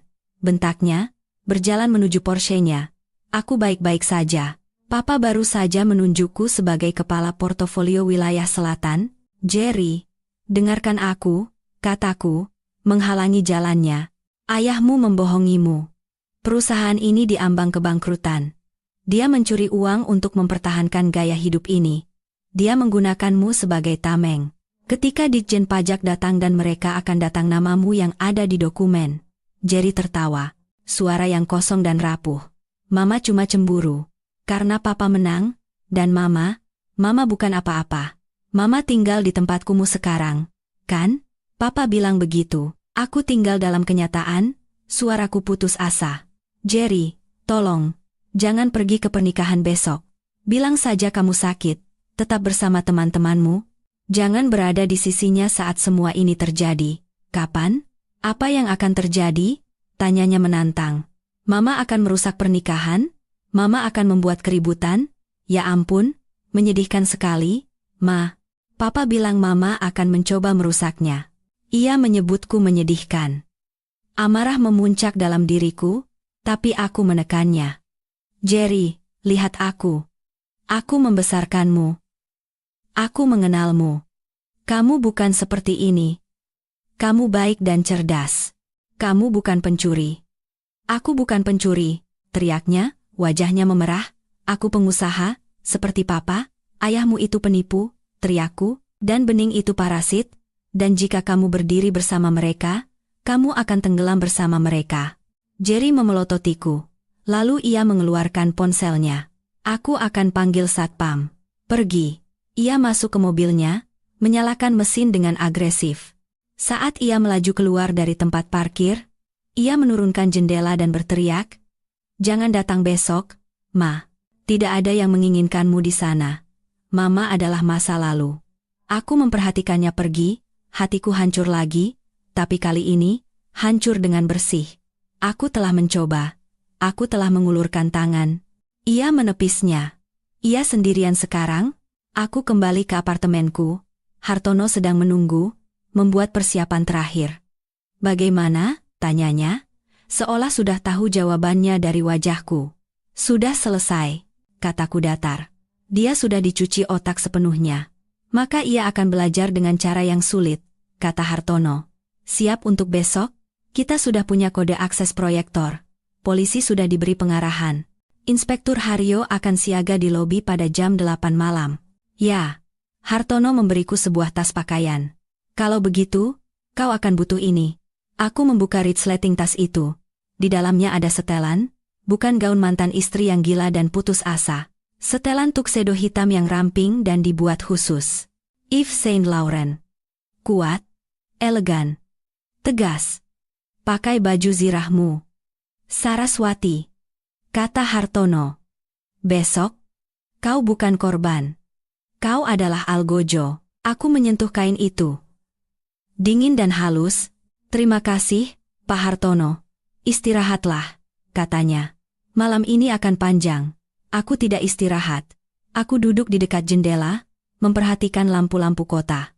Aku membayangkan Banyu dan Bening, mungkin sedang berlatih sumpah mereka sekarang. Tertawa tentang bagaimana mereka berhasil lolos. 2 tahun lagi, dan semua ini akan menjadi milik kita. Mereka tidak akan mendapatkan 2 tahun. Mereka bahkan tidak akan mendapatkan 2 hari. Besok, Tuan dan Nyonya Banyu Wibowo yang baru akan mengadakan resepsi yang sangat berbeda. Pagi hari pernikahan datang dengan mendung kelabu. Hari yang sempurna untuk pemakaman di Jakarta. Aku menghabiskan pagi itu meninjau presentasiku. Kami telah mengatur waktunya dengan sempurna. Itu akan dimulai tepat setelah montase video kisah cinta mereka, yang Bening bayar 200 juta rupiah untuk membuatnya. Pukul 6 sore, para tamu mulai berdatangan di Hotel Mulia. Aku menonton siaran langsung dari kamera yang dipasang Hartono di ballroom. Ia memiliki saham di hotel itu, mendapatkan akses adalah hal sepele. Itu sangat mewah. Ruangan itu dipenuhi kristal dan ribuan mawar merah muda. Ada patung es Banyu dan Bening yang saling berpelukan. Aku melihat ibuku, Ibu Ratna, menyapa para tamu. Ia mengenakan gaun berwarna sampanye yang terlalu muda untuknya, tersenyum cerah seolah baru saja memenangkan lotre. "Ya, bukankah mereka luar biasa?" Kudengar ia berkata kepada seorang sepupu yang bingung. "Mereka belahan jiwa." Saraswati, kasihan Saraswati, ia tidak bisa menangani kesuksesan Banyu. Ia sedang beristirahat sekarang. Aku melihat Banyu. Ia tampak gugup, tetapi penuh kemenangan. Ia berjabat tangan, menepuk punggung, memainkan peran sebagai raja yang murah hati, dan bening. Ia masuk dengan gaun Vera Wang custom yang dihiasi berlian. Berlian yang dibayar oleh perusahaanku. Ia cantik, harus kuakui. Cantik dan busuk. Upacara dimulai. Aku mendengarkan mereka bertukar sumpah. Aku berjanji akan menjadi partnermu dalam segala hal, kata Banyu, menatap dalam-dalam ke mata Bening. Aku berjanji akan mendukung mimpimu dan menghabiskan sisa hidupku untuk membuatmu bahagia, bisik Bening. Aku duduk di suite hotelku di lantai atas. Minum kopi hitam. Bohong, bisikku. Setiap katanya bohong. Siap? Tanya Hartono, memeriksa jamnya. Sinyal sudah aktif. Kami akan mengambil alih siaran begitu Anda memberi perintah. Konfirmasi teknisi kami. Belum, kataku. Tunggu pidato. Tunggu sampai semua orang duduk dan menatap layar. Resepsi dimulai. Sampahnya mengalir. Banyu berdiri untuk memberikan pidato. Terima kasih kepada semua orang yang telah datang hari ini, katanya dengan lantang, memegang tangan Bening. Ini adalah perjalanan yang panjang. Perjalanan untuk menemukan kebahagiaan sejati. Terkadang, Anda harus membuat keputusan sulit untuk menemukan takdir sejati Anda. Kerumunan bertepuk tangan dengan sopan, tetapi aku melihat beberapa tatapan tidak nyaman. Semua orang tahu skandal itu. Mereka hanya tidak peduli selama bar gratisnya berkualitas. Dan untuk istri baruku. Bening, lanjut Banyu. Kau adalah inspirasiku, batu karangku, segalanya bagiku. Ponselku bergetar. Sinyalnya. Sekarang, kataku. Di ballroom di bawah, lampu diredupkan untuk montase video. Musik sentimental mulai diputar. Foto-foto Banyu dan Bening di kapal pesiar, di Paris, di pantai, melintas di layar raksasa di belakang meja utama. Kerumunan menghela napas, aku berdiri, merapikan jaket tuksedoku, aku keluar dari suite dan menuju lift. Waktunya pertunjukan, kata Hartono, berjalan di sampingku, di dalam lift, aku memperhatikan angka-angka turun. 19, 18, jantungku tidak lagi berdebar-debar. Itu berdetak, lambat dan berat, seperti genderang perang. Pintu lift terbuka di lantai lobi. Inspektur Haryo dan 2 petugas berseragam sedang menunggu. Ibu Saraswati Putri, tanya inspektur. Ya, kami sudah punya surat perintahnya. Kami siap jika Anda siap. Beri saya 5 menit, kataku. Saya ingin mereka melihat ini sebelum borgol dipasang. Baik, aku berjalan ke pintu ballroom, penjaga keamanan yang disewa Banyu melangkah maju untuk menghentikanku. Maaf, Bu, ini acara pribadi. Hartono muncul di belakangku. Dan saya pemilik gedung ini. Minggir. Atau cari pekerjaan baru besok. Para penjaga ragu-ragu, mengenali Hartono, dan segera mundur. Aku mendorong pintu ganda hingga terbuka. Di dalam, musik baru saja mencapai puncaknya. Di layar, video menunjukkan Banyu dan Bening berciuman di depan Menara Eiffel. Lalu layar berkedip. Musik terputus dengan suara decitan, ruangan menjadi sunyi. Di layar raksasa, gambar romantis itu hilang. Di tempatnya, sebuah spreadsheet yang tajam, angka-angka merah, dan sebuah dokumen, laporan kartu kredit, nama, Bening Lestari. Alamat, JL, Pondok Indah Boulevard No. 124, Jakarta Selatan, rumahku. Pembelian, cincin berlian, Tiffany, CO, Rp 250, ribu. Dibayar oleh, rekening perusahaan Naga Biru Propertindo.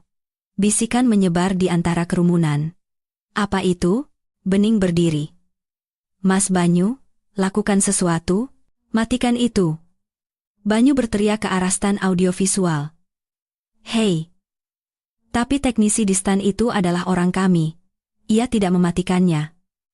Ia menaikkan volumenya.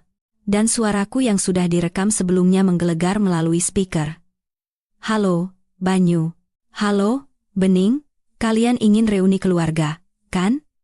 Kalian ingin semua orang menyaksikan persatuan kalian? Nah, mari kita tunjukkan pada mereka terbuat dari apa sebenarnya persatuan ini. Semua kepala berbalik. Bukan ke layar, tapi ke belakang ruangan. Keheningan di ballroom yang megah itu mutlak. 300 pasang mata berpaling dari kursi mereka untuk menatapku. Aku berjalan menyusuri lorong tengah. Tumit sepatuku berketuk teratur di lantai marmer. Tuxedo hitamku membuatku tampak seperti bayangan di tengah lautan bunga merah muda. Banyu membeku di meja utama, wajahnya pucat pasi. Bening mencengkeram serbet di dadanya, mulutnya ternganga. Ibuku, Ibu Ratna, tampak seperti akan terserang stroke. Saras, bisik Banyu, dan mikrofon menangkap suaranya yang bergetar. Apa yang kau lakukan? Aku tidak berhenti sampai aku mencapai tengah lantai dansa. Tepat di depan meja utama, aku menatap mereka. Orang-orang yang pernah menjadi duniaku, sekarang hanya boneka yang tersusun rapi di atas panggung. Aku datang untuk memberikan pidato. Suaraku terdengar jelas bahkan tanpa mikrofon. Aku memegang sebuah remote. Aku menekannya. Layar di belakang mereka berubah lagi. Kali ini, itu adalah rangkaian email antara Banyu dan detektif swasta. Banyu, cari lebih keras, atau buat sesuatu. Aku tidak mampu memberinya separuh. Kerumunan terkesiap. Aku melihat para investor, orang-orang yang Banyu hormati dan butuhkan, mencondongkan tubuh, berbisik dengan sengit. Matikan, teriak Banyu, berlari ke arah stand DJ. Keamanan, keluarkan wanita itu dari sini. Duduk, Banyu Wibowo. Suara Hartono menggelegar dari pintu masuk. Kecuali kau ingin menambahkan penyerangan ke dalam daftar kejahatanmu. Banyu membeku. Ia melihat Hartono. Ia melihat polisi yang menunggu di bayang-bayang pintu keluar. Ini palsu, jerit Bening. Air mata mengalir di wajahnya yang dirias sempurna. Dia hanya cemburu. Dia meretas sistem. Dia gila. Aku bilang. Aku menekan remote lagi. Dokumen baru muncul. Aplikasi pinjaman palsu untuk proyek Serpong. Dokumen dengan tanda tanganku yang ditempel dengan kikuk. Apakah pemalsuan dokumen itu gila, Bening? Tanyaku dengan tenang. Apakah penipuan bank itu gila? Itu bisa membuatmu dipenjara beberapa tahun. Dan coba tebak siapa nama yang ada di perusahaan cangkang yang menerima dana curian itu? Aku menekan lagi. Orion Holdings Group. Pemilik, Bening Lestari. Aku menunjuknya. Kau bukan hanya gundik. Kau adalah kurirnya. Banyu menggunakanmu untuk mencuci uang lebih dari 30 miliar rupiah. Apa dia memberitahumu itu? Apa dia memberitahumu bahwa ketika Ditjen Pajak datang, tanda tanganmu lah yang akan mereka cari? Bening menatap Banyu, matanya penuh kengerian. Mas Banyu, kau bilang itu optimalisasi pajak. Kau bilang itu legal? Diam, Bening. Bentak Banyu. Oh, jangan suruh dia diam, kataku dengan senyum dingin. Biarkan dia menjelaskan. Biarkan dia menjelaskan apa yang sebenarnya dia sebut ibu kita. Klik. Sebuah email muncul. Subjek, si nenek tua, Banyu, beri saja Ibu Ratna satu cek lagi dari dana itu. Si nenek tua itu serakah. Selama kita membayar apartemennya, dia akan terus membuat Saraswati tidak tahu apa-apa. Dia akan menjual putrinya sendiri demi anggaran renovasi. Ibu Ratna mengeluarkan suara setengah isak, setengah tersedak. Ia berdiri, tangannya gemetar begitu hebat hingga ia menjatuhkan gelas sampanyenya. Mas Banyu, kau memanggilku seperti itu? Setelah semua yang kulakukan untukmu, aku memihakmu. Mengkhianati putriku sendiri? Dan apa yang ibu dapatkan? Kataku, menatapnya dengan kasihan. Sebuah kursi di pernikahan yang sebentar lagi akan menjadi TKP. Banyu memandang sekeliling ruangan, matanya bergerak liar, ia melihat kerajaannya runtuh secara real time, ia melihat investor berjalan keluar, ia melihat para pelayan berhenti dan menatap, ia melihat akhir. Kau menandatangani perjanjian? Teriaknya putus asa. Kau menandatanganinya. Kau menyerahkan segalanya. Kau tidak bisa menyentuh perusahaan. Pasal 14, kataku singkat, pil racun. Jika kau melakukan kejahatan, perjanjian itu batal, dan semuanya rumah, perusahaan, aset menjadi milikku. Lutut Banyu lemas. Ia jatuh kembali ke kursinya, dan Jerry, aku mengalihkan pandanganku ke putraku, yang duduk pucat seperti hantu di ujung meja. Jerry menatapku dengan ngeri. Ia sekarang melihat pesan teksnya sendiri di layar. Wakil Direktur, sungguh? Oke Pa, aku ikut. Kau ingin menjadi pengusaha? Jerry, kataku lembut. Nah, ini pelajaran pertamamu. Periksa partnermu dengan cermat. Aku menekan remote untuk terakhir kalinya. Sebuah video diputar. Rekaman kamera keamanan dari tempat parkir perusahaan. Itu adalah Banyu, 2 hari yang lalu, berdebat dengan Bening. Banyu di video. Begitu kita mendapatkan uang Hartono, kita akan menyingkirkannya. Jeri itu beban. Kita akan pergi ke Monaco dan meninggalkannya dengan utang pajak. Dia terlalu bodoh untuk tahu dia sedang dimanfaatkan. Ruangan menjadi sunyi. Jerry berdiri perlahan. Ia menatap ayahnya. Pemujaan pahlawan di matanya telah hilang, digantikan oleh pemahaman yang menghancurkan. Pa, bisik Jerry. Papa mau meninggalkanku. Banyu tergagap. Jerry, nak, aku hanya sedang stres. Itu diedit, di luar konteks. Papa bilang aku bodoh, suara Jerry pecah. Papa bilang aku beban. Jerry, duduk, perintah Banyu, mencoba mendapatkan kembali kendali, jangan dengarkan dia. Jerry tidak duduk. Ia mengambil gelas sampanyenya dan melemparkannya ke wajah Banyu. Aku benci Papa, teriak Jerry. Aku benci Papa. Kekacauan meletus. Ibu Ratna terisak-isak. Bening mengalami hiperventilasi. Banyu menyeka sampahnya dari wajahnya, tampak seperti tikus basah. Aku menurunkan remote. Presentasi selesai. Aku mengangguk pada Inspektur Haryo. Polisi masuk ke ruangan, para tamu terbelah seperti laut merah. Banyu Wibowo, Inspektur mengumumkan, Anda ditangkap atas tuduhan penipuan bank, penggelapan, dan pemalsuan dokumen. Bening Lestari, Anda ditangkap atas tuduhan konspirasi dan pencucian uang. Tidak. Jerit Bening saat seorang petugas memegang pergelangan tangannya. Aku tidak tahu, aku hanya tunangannya, dia yang menyuruhku. Katakan itu pada hakim, kata petugas itu, memborgolnya. Banyu tidak berteriak. Ia hanya menatapku. Saat diborgol, ia menatap mataku. Kau menghancurkan segalanya, desisnya. Kau wanita jahat, pendendam. Aku melangkah lebih dekat padanya. Aku berdiri cukup dekat untuk mencium bau ketakutannya. Aku tidak menghancurkan apapun. Banyu, kataku, suaraku setenang danau beku. Aku hanya menyalakan lampu. Dan kau hanyalah kecoak yang tertangkap di ruangan yang terang. Mereka membawanya pergi. Para tamu pernikahan berdiri dalam keheningan yang terkejut. Satu-satunya suara adalah isakan Ibu Ratna. Aku melihat meja utama untuk terakhir kalinya. Kue yang belum tersentuh.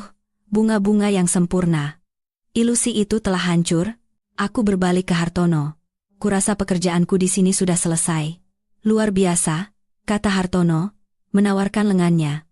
Benar-benar luar biasa. Saat kami berjalan keluar, aku tidak menoleh ke belakang pada ibuku yang menangis atau putraku yang terkejut.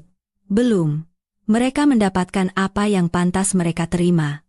Malam ini, mereka harus tidur di tempat tidur yang telah mereka buat. Hari-hari setelah pernikahan adalah sirkus media. Borgol bukan sumpah. Taipan Real Estate ditangkap di altar. Bunyi judul berita di Jakarta Post. Aku tidak memberikan wawancara. Aku membiarkan bukti berbicara sendiri. 3 hari kemudian, aku kembali ke rumahku. Polisi telah selesai memprosesnya sebagai TKP. Rasanya aneh berjalan kembali ke kamar yang telah kudesain. Barang-barang Bening berserakan. Pakaian norak, majalah murah, botol anggur setengah kosong. Aku memanggil perusahaan pembersih. Buang semuanya, kataku pada mereka. Semua yang bukan milikku. Bakar spraynya, ganti kasurnya. Aku ingin membersihkan DNA-nya dari hidupku. Jaminan Banyu ditolak. Hakim menganggapnya berisiko melarikan diri, karena rencana Monaco yang terekam. Ia berada di rutan Cipinang, mengenakan seragam oranye, bukan setelan Italia. Bening dibebaskan dengan jaminan. Ibuku mencairkan dana pensiunnya dan menggadaikan apartemennya untuk mengeluarkan bayinya. Tapi Bening tidak bebas. Ia menghadapi hukuman 5-10 tahun penjara. Wajahnya terpampang di seluruh internet sebagai calon pengantin penipu. Seminggu kemudian, ibuku datang menemuiku. Ia tampak 10 tahun lebih tua. Rambutnya acak-acakan, matanya merah. Ia berdiri gemetar di depan pintuku. Saras, Suaranya bergetar. Ibu Ratna, kataku, menghalangi pintu.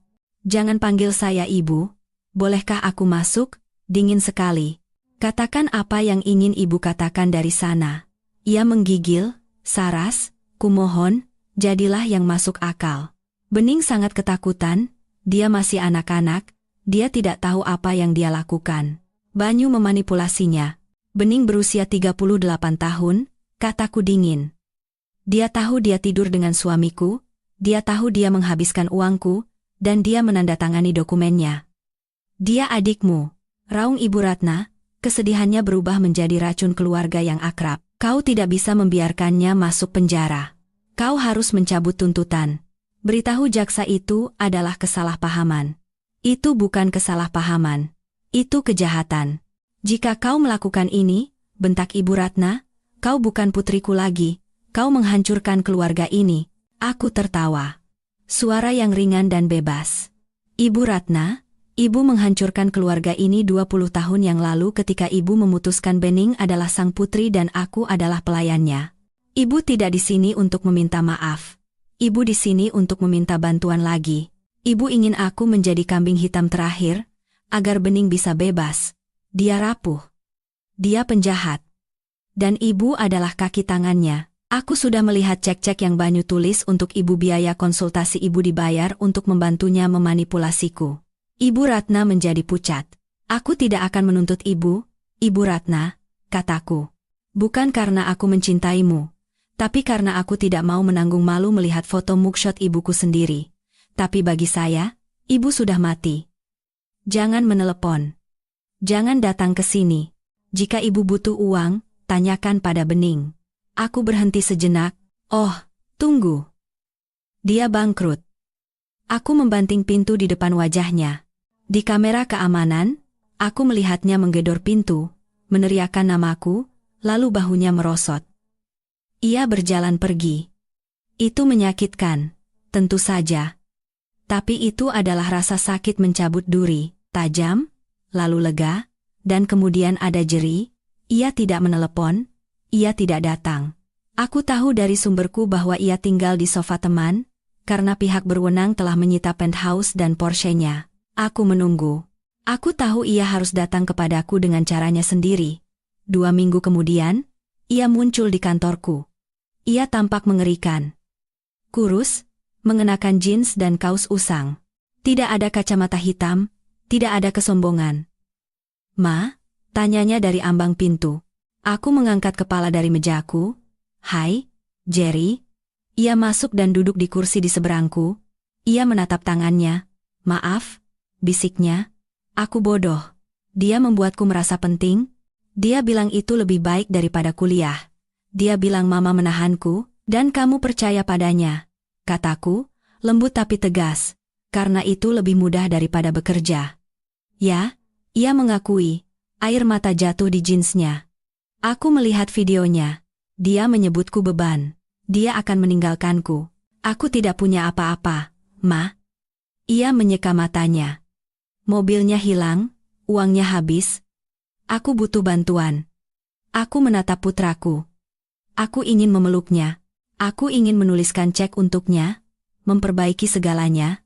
Tapi aku adalah seorang arsitek sekarang, dan kau tidak bisa membangun struktur yang kuat di atas fondasi yang retak. Aku mencintaimu, Jerry, kataku. Tapi aku tidak akan memberimu uang. Ia menatapku dengan ngeri. Lalu di mana aku akan tinggal? Aku tidak tahu. Itu urusanmu. Ma, tolong, ini tawarannya. Aku mendorong 2 lembar kertas melintasi meja. Ini formulir pinjaman mahasiswa, dan ini aplikasi untuk bekerja di ruang surat Phoenix Property, gaji minimum. Mulai dari bawah, kelas malam. Ruang surat? Tanyanya. Tidak percaya. Ambil atau tinggalkan. Jika kamu ingin menjadi seorang pria, Jerry, kamu harus mendapatkannya. Banyu memberimu barang untuk membelimu. Aku tidak akan memberimu apa-apa agar kamu bisa membangun dirimu sendiri. Ia melihat kertas-kertas itu, lalu padaku, lalu pada tekad di mataku. Perlahan, ia mengulurkan tangan, dan mengambil pena. Baiklah, suaranya bergetar. Aku akan melakukannya. Bagus, kataku. Lapor ke Sarah di HRD. Dia akan memberimu kartu identitas. Jangan terlambat. Ia berdiri. Ia menatapku. Ia benar-benar melihatku. Untuk pertama kalinya dalam bertahun-tahun. Mama benar-benar menakutkan, katanya, dengan nada sedikit kekaguman dalam suaranya. Aku tahu. Aku tersenyum. Sekarang, pergilah bekerja. Sidangnya singkat. Buktinya sangat kuat. Banyu Wibowo mengaku bersalah untuk menghindari hukuman 20 tahun. Ia dijatuhi hukuman 8 tahun di penjara federal. Ditambah ganti rugi, ia tampak abu-abu dan lelah di pengadilan. Ia tidak pernah menatapku sekalipun. Bening mengambil kesepakatan pembelaan, 3 tahun untuk penipuan. Saat palu hakim jatuh, ia terisak-isak, melihat ke arah Ibu Ratna di galeri dan berteriak, "Ibu, lakukan sesuatu." Tapi Ibu Ratna tidak bisa melakukan apa-apa. Ibu Ratna tinggal di sebuah apartemen studio, hidup dari uang pensiunnya yang kecil, kehilangan uang saku dan harga dirinya. Aku duduk di barisan belakang, mengenakan setelan hitam.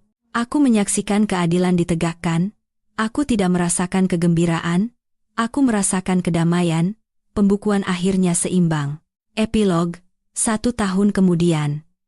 Aku berada di kantor di lantai 40, menghadap kota. Papan nama Phoenix Property di dinding di belakangku berwarna perak dan biru yang ramping, tidak ada sedikit pun warna pink. Perusahaan sedang berkembang pesat. Kami baru saja menyelesaikan kesepakatan tanah Serpong dengan Hartono. Ini akan menjadi pengembangan serbaguna, menampilkan perumahan terjangkau dan pusat komunitas, bukan hanya kondominium mewah. Ponselku bergetar. Itu Jerry. Ma, baru saja selesai ujian akhir ekonomi, kayaknya bagus. Dan tim ruang surat meningkatkan efisiensi penyortiran sebesar 15% minggu ini. Apa aku dapat kenaikan gaji? Aku tersenyum. Jangan terburu-buru. Tapi makan malamku traktir malam ini, jam 7. Jerry bekerja keras. Ia lelah, bangkrut, dan rendah hati. Dan aku lebih bangga padanya dari sebelumnya. Ia menjadi pria yang kukenal, bukan karikatur yang coba diciptakan oleh ayahnya. Ada ketukan di pintuku. Masuk. Hartono masuk, membawa sebotol sampanye. "Selamat hari jadi," katanya. "Hari di mana kau membakar sirkus itu." "Rasanya seperti seumur hidup yang lalu," kataku, menerima gelas. "Aku tahu," kata Hartono, bersandar di mejaku. "Banyu menulis surat padaku dari penjara, ingin tahu apakah aku akan membeli sahamnya di beberapa perusahaan cangkang lama itu. Dia butuh uang untuk jajan di kantin." "Apa jawaban Bapak?" Kukatakan padanya aku hanya berbisnis dengan CEO. Dan CEO itu sedang sibuk membangun sebuah kerajaan. Kami bersulang. Aku memandang cakrawala kota. Aku telah kehilangan seorang suami. Aku telah kehilangan seorang saudara perempuan. Aku telah kehilangan seorang ibu. Tapi aku telah menemukan diriku sendiri. Aku bukan lagi kambing hitam. Aku bukan lagi pemecah masalah. Aku bukan lagi istri yang tak terlihat. Aku adalah Saraswati Putri, sang arsitek. Dan hidupku, akhirnya, benar-benar milikku. Terima kasih telah mendengarkan ceritaku. Tidak mudah untuk mengulanginya, tetapi jika perjalananku dapat membantu satu orang pun untuk melawan orang-orang beracun dalam hidup mereka, maka itu sepadan. Keluarga tidak selalu tentang darah,